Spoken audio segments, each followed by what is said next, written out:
Bonjour à tous. Bonjour. Alors, nous sommes très heureux de vous retrouver pour cette vidéo sur la communication. Alors, la communication, c'est un sujet très vaste, très important dans le lien flamme jumelle. Vous Mhm. posez beaucoup de questions là-dessus et on a des réponses à vous apporter, on a des solutions même vraiment pour vous aider à avancer dans ce lien. Donc, on va développer ça dans la vidéo. Pour être sûr de recevoir toutes nos vidéos, abonnez-vous et cliquez sur la cloche. Mais avant, on voulait revenir sur la journée du 25 février qui Oui, approche maintenant et qui d'ailleurs. approche en effet, et il reste des places. Vous pouvez vous inscrire, vous retrouvez toutes les informations dans la description.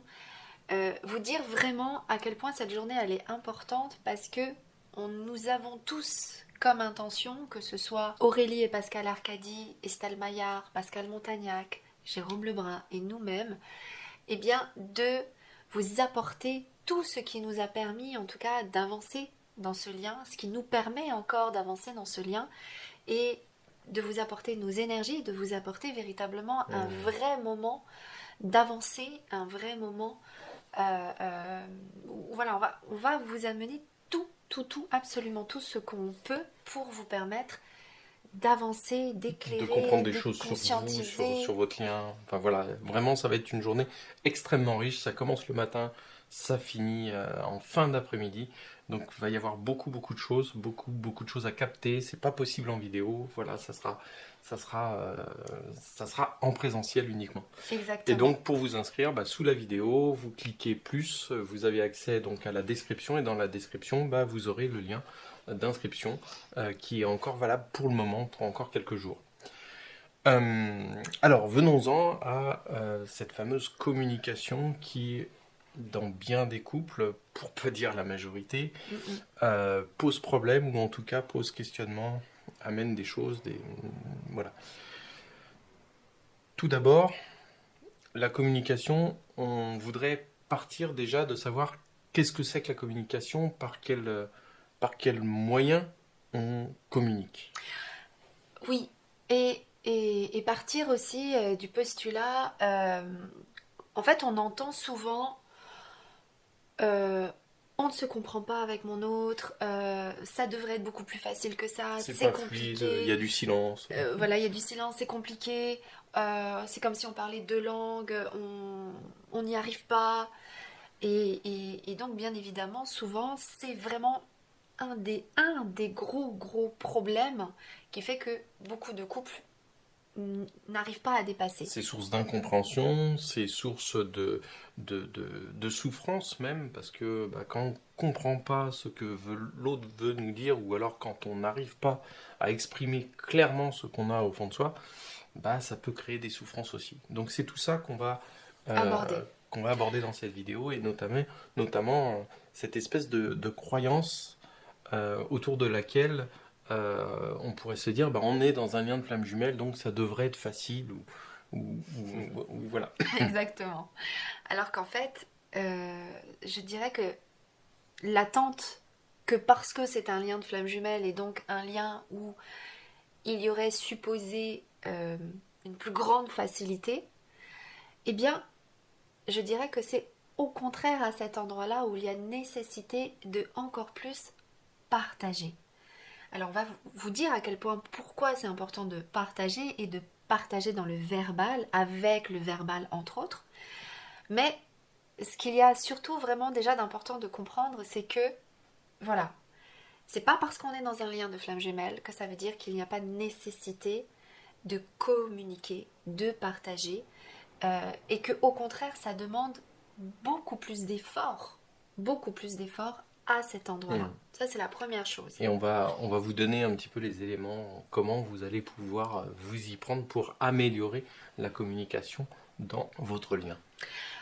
Ce que je voudrais également préciser, c'est que, donc, voilà, au-delà de cette croyance, il se passe aussi quelque chose d'un petit peu particulier dans le lien de flamme jumelle, c'est que, euh, vous voyez, quand on est en relation avec quelqu'un, quel qu'il soit, on a ce qu'on appelle des filtres. C'est-à-dire qu'il y a comme euh, une distance qui est composée de différentes choses entre ces deux personnes. Dans le lien de flamme jumelle, ces filtres-là sont moindres.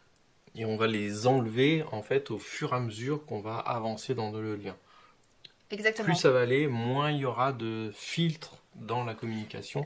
Et du coup, ça va la rendre à la fois plus brute, mais aussi beaucoup plus précise en fait. Alors, plus précise, plus directe, et c'est que vu qu'il n'y a pas de filtre, les filtres, bon, je ne vais pas rentrer dans ce détail-là parce que voilà, c'est trop complexe, mais imaginons que, vous voyez, par exemple, quand il y a deux personnes, il y a un filtre émotionnel, c'est-à-dire que bah, on ne reçoit pas tout de suite les émotions de l'autre, il y a comme quelque chose qui nous en protège, et vice-versa, pour les personnes empathiques ou hypersensibles, par exemple, c'est déjà moindre, mais en fait, dans le lien de flamme jumelle, il n'y a quasi rien à cet endroit-là. Et c'est vrai que plus on avance dans le lien, plus on est proche, proche dans la matière, proche dans la relation, proche dans ces situations-là, eh bien, il y a de moins en moins de filtres. Donc on est vraiment dans quelque chose en effet d'assez brut, d'assez direct, à plein d'endroits différents.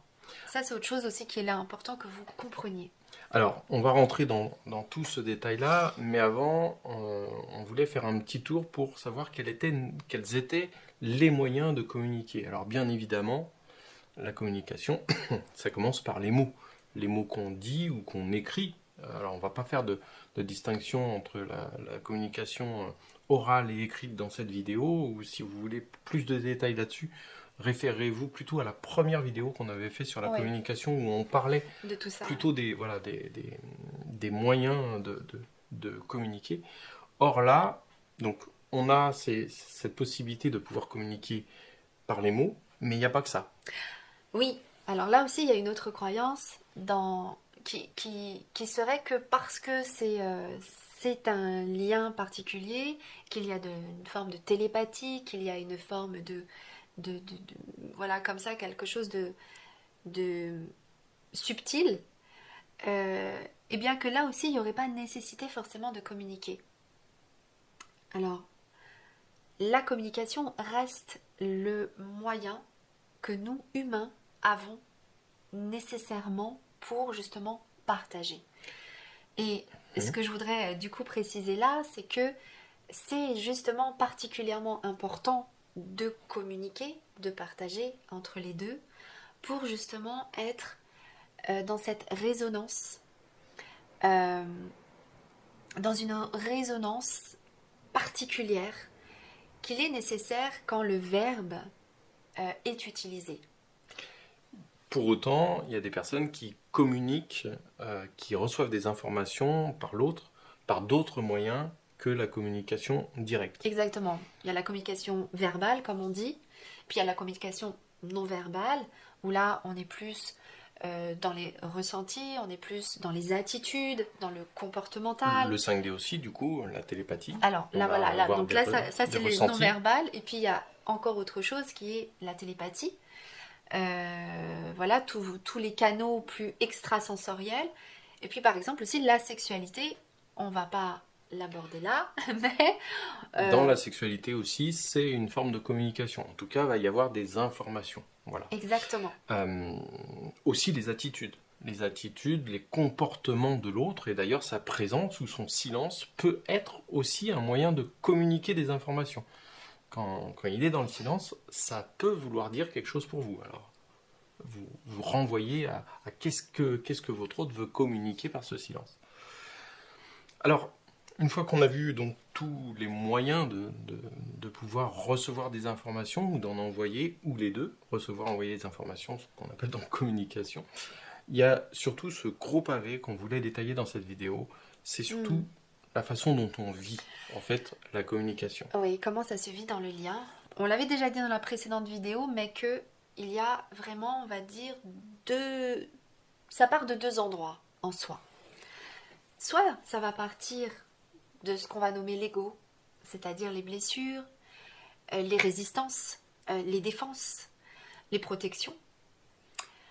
Soit ça va partir de l'être, de l'authenticité, de la conscience, d'un espace en tout cas beaucoup plus en présence. Alors déjà, là, tu poses déjà deux Mm. grosses balises. Mm. Euh, c'est vraiment cette identification à comprendre à partir d'où je communique. Mm. Est-ce que je communique de l'ego ou est-ce que je communique de mon être Mm. profond? Ou est-ce que, je vais le dire plutôt autrement, est-ce que je suis en communication avec mon autre à partir de mon ego et peut-être même lui à partir de son ego? Ou est-ce qu'on est dans une forme de communication d'être à être? Voilà déjà une première piste en tout cas de réflexion là-dessus. Et c'est d'ailleurs pour cela que c'est tellement important, et ça je crois que tout le monde est d'accord pour dire à quel point c'est important de vraiment guérir ses blessures, d'avoir dépassé ses blocages. Pourquoi? Pour justement ne plus communiquer à partir de l'ego. Parce que à cet endroit-là, ce qu'il faut comprendre aussi, c'est que quand on est dans l'ego, on est de fait dans la séparation. L'ego, c'est la dualité. En fait, c'est vraiment cet espace-là qui vient dire ça oui, ça non. Ça c'est comme ça c'est pas comme ça. Ça je suis d'accord, ça je suis pas d'accord. Donc l'ego il fonctionne comme ça. Et c'est lui qui mène la danse en effet dès qu'on est dans nos blessures, dès qu'on est dans nos souffrances. Et quand on communique à partir de là, déjà quand on est dans le lien à partir de là, voilà, mais quand on communique à partir de ça, au regard de ce que je vous disais précédemment, donc il n'y a pas de filtre, eh bien c'est justement ça qui va circuler entre l'un et l'autre. Et du coup, eh bien c'est donc notre ego, le fonctionnement égoïque qui va prendre la main. Et s'il prend la main, donc on va faire circuler nos blessures, on va regarder les choses à partir de là, de cet endroit-là. Alors quand on est en communication avec quelqu'un, du coup à un moment on peut être touché. On peut être touché parce qu'on entend quelque chose qui vient nous heurter, alors de différentes manières, hein. Ça peut être dans le positif, mais évidemment là on va parler plutôt du négatif, parce que tout de suite ça va venir exciter l'ego, comme tu le dis. Exactement. Et du coup, on rentre là dans des choses beaucoup plus précises, mais alors, ça je vous avoue que c'est vraiment dans vos situations personnelles. Mhm. Là, c'est vraiment le mieux, c'est bah, de venir dans un de nos stages, voilà, d'aller regarder là pour le coup ce qui se passe pour vous, parce que là on rentre vraiment dans des choses beaucoup plus fines. Mais toujours est-il en tout cas que dans ce moment-là, ce qui va se passer, c'est que donc l'autre va me renvoyer quelque chose de lui que je vais porter moi. De moi, ça va peut-être faire une résonance à quelque chose de personnel. Que cette chose personnelle, je vais surtout essayer moi de me défendre, et du coup je vais me défendre contre l'autre. Donc là vous voyez, c'est parce que ça circule complètement et c'est brut. Il se peut aussi que l'autre va dire quelque chose auquel moi je vais répondre sans m'en rendre compte, et que c'est à lui que ça va renvoyer quelque chose. Et du coup, pareil, il va certainement réagir de la même façon, ou il peut y avoir une panel de réactivité, et là on est dans la réactivité euh, pure, qui du coup amène en effet une intensité émotionnelle, une intensité intellectuelle, une intensité énergétique qui fait que c'est extrêmement dur en fait à vivre pour l'un et pour l'autre. Et du coup, la communication, comme vous vous en doutez, comme vous l'avez compris, elle va être fortement altérée. On va pas en rester là, bien évidemment. Ça, c'est le jeu de l'ego et c'est un petit peu l'aspect réactif, effectivement, de hop, on se renvoie la balle, etc. Là, c'est même plus de la Voilà. communication, là. Et donc, à travers tout ça, c'est la personnalité, le personnage, en fait, que l'on incarne ou que l'autre incarne, qui vont en réalité rentrer dans une dualité, comme tu es en train de dire. Exactement. L'ego amène du coup à renforcer le personnage, à renforcer les masques. Et du coup, c'est finalement ça qui communique et pas d'autres Pas l'être, aspérités. comme tu le disais tout à l'heure. Exactement, pas l'être, pas l'âme, pas le cœur, pas la flamme. Donc c'est vraiment ça en fait, le gros de la communication qui est à déjouer. Alors, Et puis il y a une particularité avec cette fameuse personnalité que l'on a, que chacun a. Euh, dans un lien flamme jumelle plus qu'ailleurs, on connaît l'autre au-delà de sa personnalité. Oui, C'est-à-dire que oui, il y a on le le ressent. personnage Elisabeth, mais moi, je ressens complètement qui est son être, quel est son être, et pas son personnage. Et j'ai même envie de dire, en réalité, l'entité que l'on aime et qui nous attire tant que ça n'est pas le personnage. C'est d'ailleurs une des caractéristiques principales, particulières de ce lien de flamme jumelle.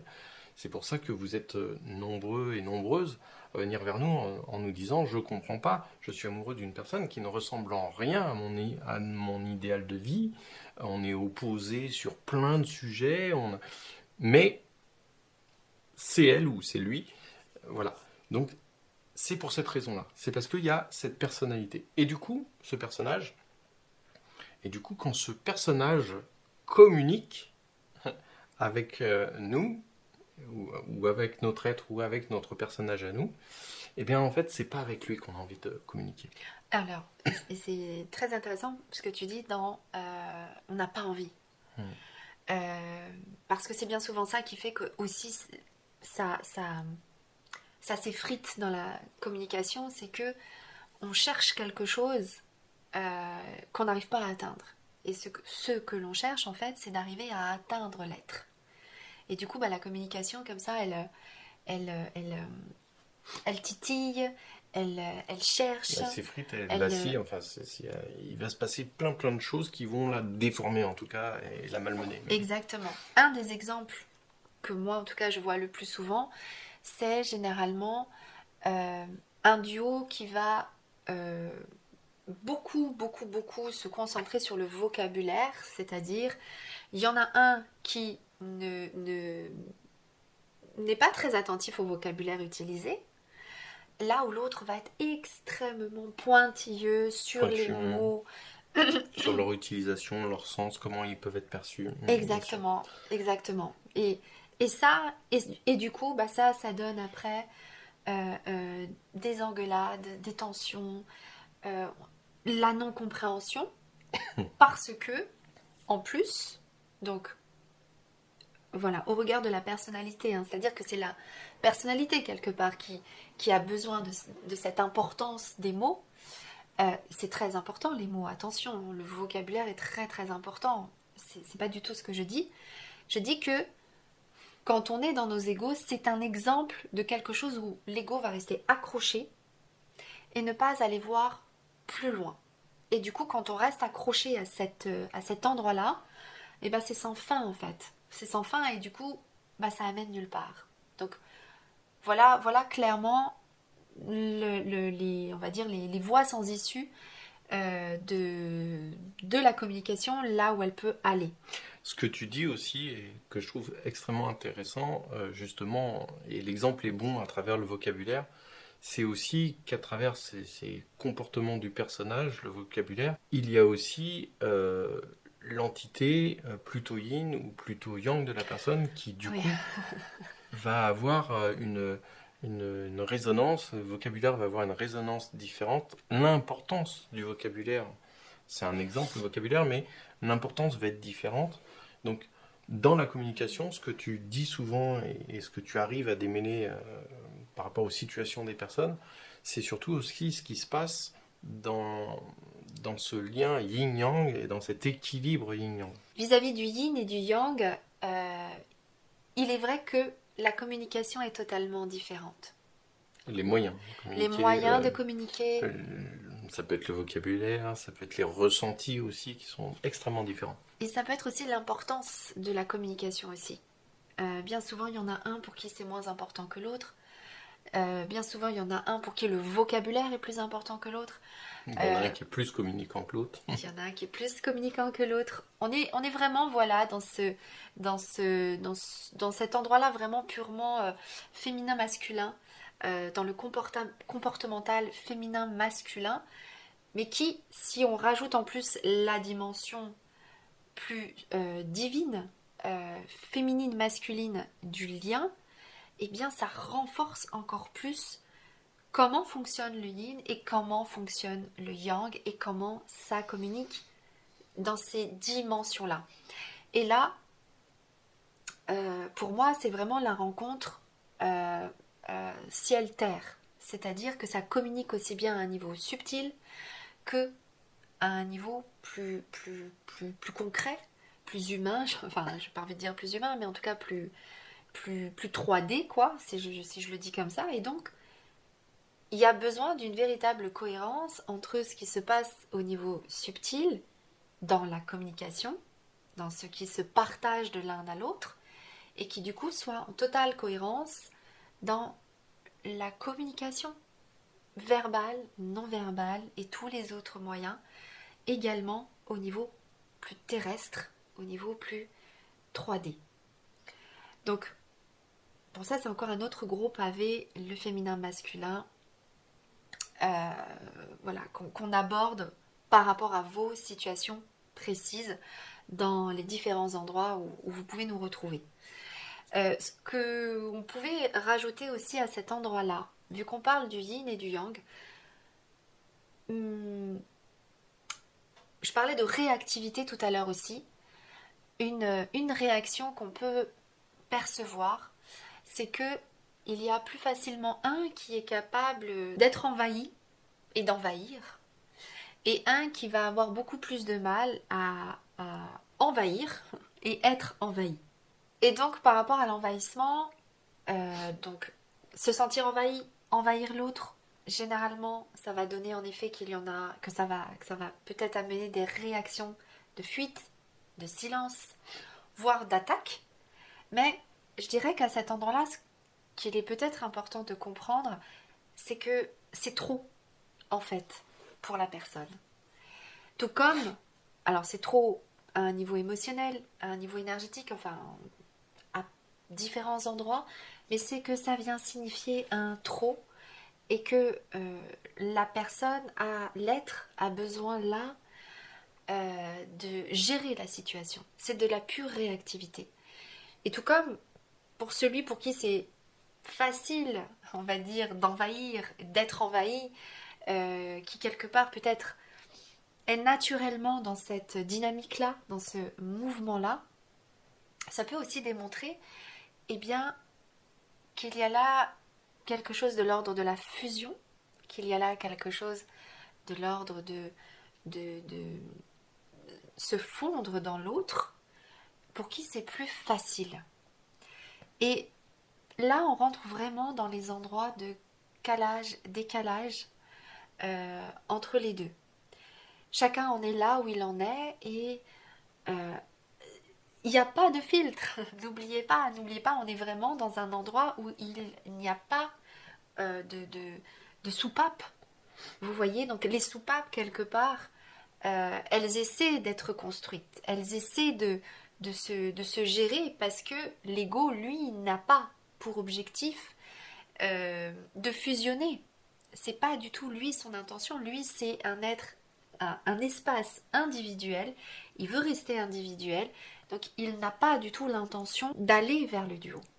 Après les explications, passons notamment Oui. à vous apporter des solutions, même si bien évidemment que pour pouvoir réellement traiter ce qui se passe pour vous, bah, ça ne peut être qu'en direct que face à vous, alors que ce soit lors de conférences par exemple comme le 25, ou que ce soit en stage ou en présentiel ou à distance dans les consultations individuelles.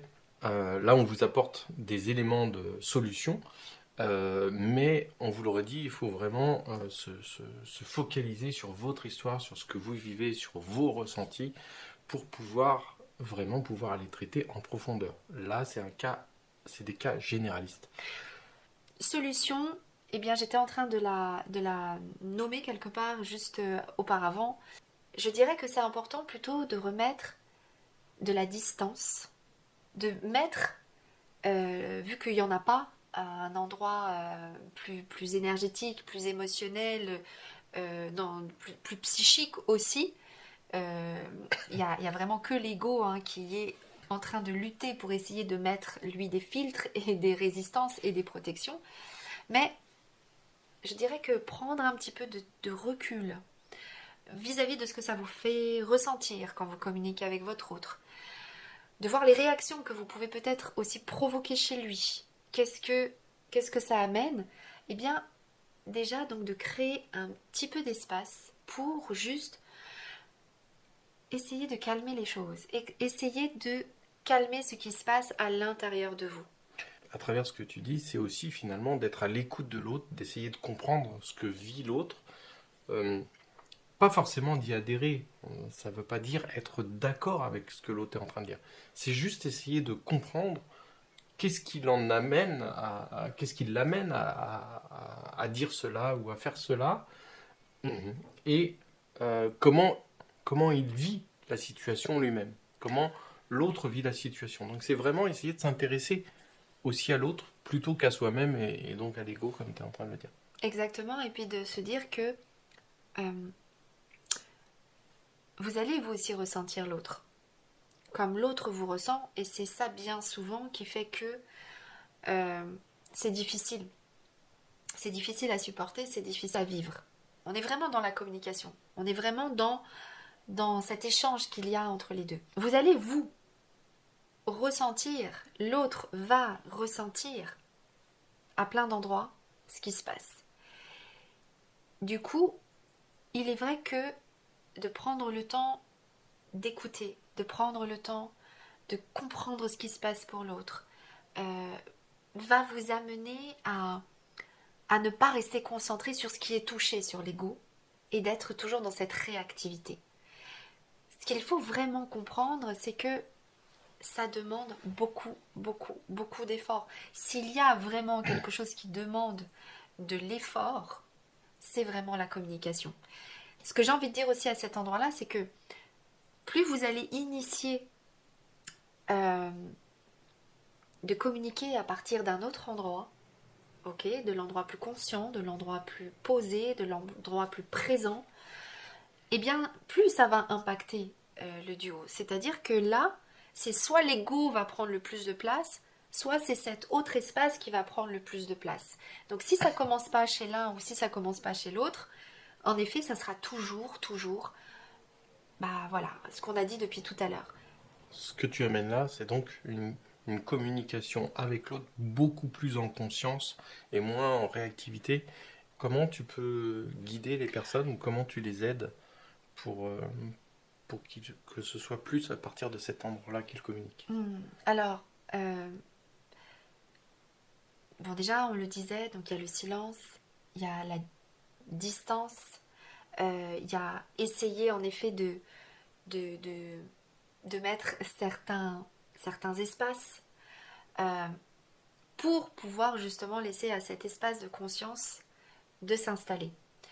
Ce qu'il faut aussi comprendre, c'est que là, à cet endroit-là, c'est beaucoup plus facile quand les deux sont dans la même intention, sont dans la même démarche. Il est vrai que, ça c'est vrai, on ne l'a pas encore beaucoup dit, mais quand il y en a un qui est dans cette démarche et l'autre qui ne l'est pas, c'est pour ça que je disais précédemment que plus vous allez le mettre en place et plus finalement ça va impacter le duo. Mais quand on est vraiment en effet tout seul à être là-dedans, eh bien oui, c'est vrai que ça va demander une vraie intention, un vrai travail constant, une vraie présence pour que ça puisse commencer à s'installer dans le duo. Alors, c'est pas à voir comme quelque chose d'une stratégie ou non, là c'est véritablement des conseils pour vous permettre d'être dans une relation plus posée, plus constructive avec votre duo. Autre chose qui marche vraiment très bien, je le disais depuis tout à l'heure, c'est vraiment le good. D'être vraiment dans cette intention d'être dans le bon. D'être dans tout ce qui va être révélé, dans tout ce qui va être mis en avant dans le duo. C'est vraiment que ce soit le bon qui soit partagé. n'hésitez pas à venir nous rencontrer. Il y a tous les détails sous la vidéo pour venir soit le 25 février, soit alors prendre contact avec nous si vous avez besoin d'éclaircissements sur votre situation ou si vous avez besoin de solutions concrètes réellement par rapport à ce que vous rencontrez. Voilà, toutes les informations sont sous la vidéo. Eh bien, on vous dit à bientôt. Prenez soin de vous. Au revoir. Au revoir.